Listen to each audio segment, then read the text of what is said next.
అధిక మాసం special offer, less expense more savings. Mukunda జ్యువెలరీలో గ్రాండ్ డీల్. కాకినాడ జిల్లా తునిలో 3 ఏళ్ల చిన్నారి జాహ్నవి అదృశ్యం ఉదంతం 10 రోజులు గడిచినా ఇంకా చుక్కుముడి వీడలేదు.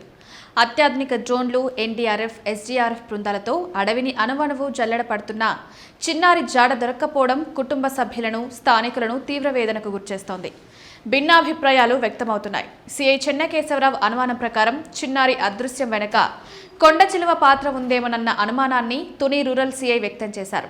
దుస్తులు సహా ఎలాంటి ఆనవాలు దొరక్కపోవడం అందుకు నిదర్శనం కావచ్చని ఆయన అభిప్రాయపడుతున్నారు. అటవీ శాఖ అధికారి పట్టాభి స్పందన మేరకు అటవీ శాఖ అధికారి మాత్రం ఈ వాదనను తోసిపుచ్చుతున్నారు. ఆ ప్రాంతంలో మనుషులపై క్రూర మృగాల దాడి జరిగిన దాఖలాలు లేవని స్పష్టం చేయడంతో కేసు మళ్లీ మొదటికొచ్చింది. జిల్లా ఎస్పీ బిందు మాధవ్ ఘటనా స్థలాన్ని స్వయంగా పరిశీలించి దర్యాప్తు పురోగతిని సమీక్షించారు. చిన్నారి తల్లిదండ్రులతో మాట్లాడి వివరాలు సేకరించిన ఎస్పీ గాలింపు చర్యలను ముమ్మరం చేయాలని అధికారులను ఆదేశించారు. చిన్నారి ఆచూకీ తెలిపిన వారికి ₹1,00,000 నగదు బహుమతి ప్రకటించారు.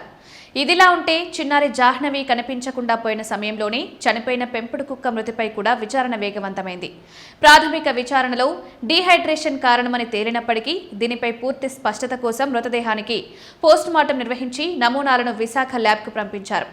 2 రోజుల్లో వచ్చే పోస్టుమార్టం నివేదిక ఈ మిస్టరీ కేసులో కీలకంగా మారనుంది. ప్రస్తుతం పోలీసులు కిడ్నాప్ కోణంలోనూ దర్యాప్తును వేగవంతం చేశారు.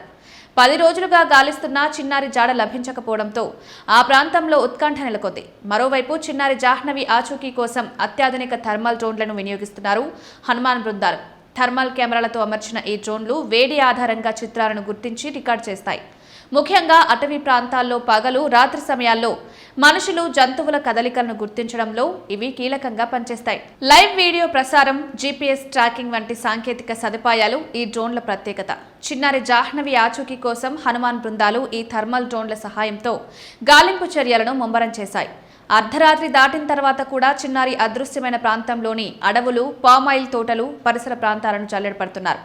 అయితే విస్తృతంగా గాలింపు చేపడుతున్నప్పటికీ ఇప్పటి వరకు ఎలాంటి కీలక ఆధారాలు లభించకపోవడం కుటుంబ సభ్యులతో పాటు స్థానికుల్లోనూ ఆందోళన కలిగిస్తోంది.